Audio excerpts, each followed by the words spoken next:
क्या आपने भी अपने जीवन में इस तरीके से उबलते हुए पानी में मच्छर भगाने वाली चक्री को जो है वो डाला है? नहीं डाला है तो डाल लीजिए और उसी के साथ आप इसके अंदर कुछ लौंगों को भी ऐड कर दीजिए, क्योंकि इससे घर में एक ऐसी खास किचन टिप, एक ऐसा देसी जुगाड़ बन के तैयार होगा जो आपके हजारों नहीं बल्कि लाखों रुपए भी बचा सकता है। अब आप यही सोच रहे होंगे कि भला मच्छर भगाने वाली चक्री से हम अपने कैसे पैसे बचा सकते हैं, क्योंकि दोस्तों जब भी बात आती है कुछ देसी जुगाड़ की, खासकर हमारे इंडिया में जो है वो देसी जुगाड़ बहुत ही ज़्यादा फेमस है और देसी जुगाड़ जो है वो बहुत ही ज़्यादा सक्सेसफुल भी होते हैं। तो इसी को देखते हुए मैंने भी आज उबलते हुए पानी में मच्छर भगाने वाली चक्री के साथ साथ कुछ लौंगों को डाल दिया और घर पे एक ऐसे खास देसी जुगाड़ बना के तैयार कर रहा हूँ जिसे आज से पहले आपने कभी भी ट्राई नहीं किया होगा।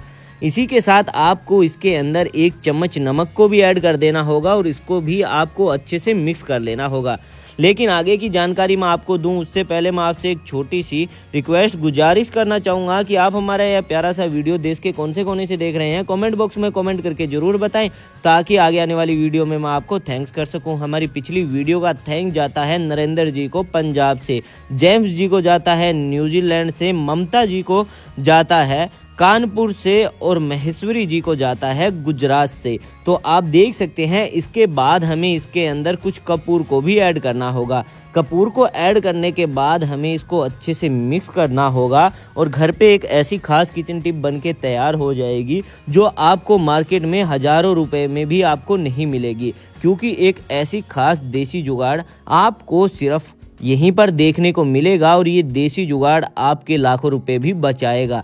और इसी के साथ हमें इसके अंदर ऐड कर देनी होगी लाल मिर्ची। जब भी लाल मिर्ची आप इसके अंदर ऐड करें तो गैस की फ्लेम को जो है वो आप थोड़ा धीरे कर ले। धीरे करने से इसका जो है आपके हाथ नहीं जलेंगे, या फिर आप ऊपर से ही इस लाल मिर्ची को डाल सकते हैं। जैसे ही इन सभी चीज़ों को आप ऐड कर देंगे तो आपको गैस की फ्लेम को हाई कर देना होगा और 5 मिनट तक इसी तरीके से इसको अच्छे से उबाल लेना होगा। जैसे ही यह 5 मिनट तक अच्छे से उबल जाएगी उसके बाद हमें क्या करना होगा, इन मच्छर भगाने वाली चक्रियों को जो है वो बाहर निकाल देना होगा 5 मिनट के बाद। लेकिन आप एक चीज़ का ध्यान रखें, जब आप मिर्ची डाल दें उसके बाद आपको जो है इन मच्छर भगाने वाली चक्रियों को जो है वो बाहर निकालना होगा, उससे पहले आपको इसे बाहर नहीं निकालना होगा। अब आप देख सकते हैं 5 मिनट हो चुके हैं मुझे इसे अच्छे से उबालते हुए। अब मैं इन मच्छर भगाने वाली चक्रियों को जो है वो बाहर निकाल देता हूं।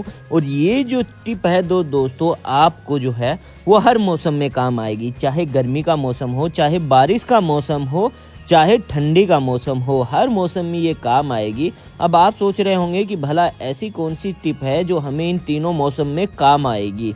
वो मैं आपको बता देता हूं दोस्तों कि ऐसी कौन सी चीज़ जो है, कौन सी टिप जो है वो हम घर पे बना के तैयार कर रहे हैं जो कि आपके हजारों नहीं बल्कि लाखों रुपए बचाएगी, और वो भी हर मौसम में बचाएगी। ये टिप का इस्तेमाल हर घर में किया जाता है, चाहे वह लो क्लास फैमिली हो, मिडिल क्लास फैमिली हो या फिर अपर क्लास फैमिली हो। इन मुसीबतों का सामना जो है वो हर फैमिली को करना ही पड़ता है। और उसके बाद हमें क्या करना होगा, इसे एक छन्नी की मदद से छान लेना होगा और छानने के बाद आपको जो है इसके अंदर 1 कप के आसपास ऐड कर देना होगा अल्कोहल, और उसके बाद हमें इसको अच्छे से मिक्स करना होगा। और उसके बाद हमें इसके अंदर 1 ढक्कन के आसपास पेपर ऑयल का भी इसके अंदर इस्तेमाल करना होगा। इन दोनों चीज़ों को आपको अच्छे से मिक्स कर लेना होगा। और मिक्स करने के बाद जब भी आप घर में पोंछा लगाए तो मात्र आधा ढक या फिर 1 ढक इसका इस्तेमाल कर लीजिए, जिससे कि आपके घर में कभी भी ना तो मक्खी आएंगी, ना मच्छर आएंगे, ना छिपकली, ना कॉकरोच, ना चूहे, इन सभी चीज़ों से आपको छुटकारा मिलेगा सिर्फ घर में रखे हुए इन चीज़ों से। मैं खुद इस चीज़ का इस्तेमाल करता हूं, अगर आप चाहें तो कर सकते हैं। वीडियो अच्छी लगी हो तो लाइक, शेयर और पेज को फॉलो, सब्सक्राइब जरूर करें।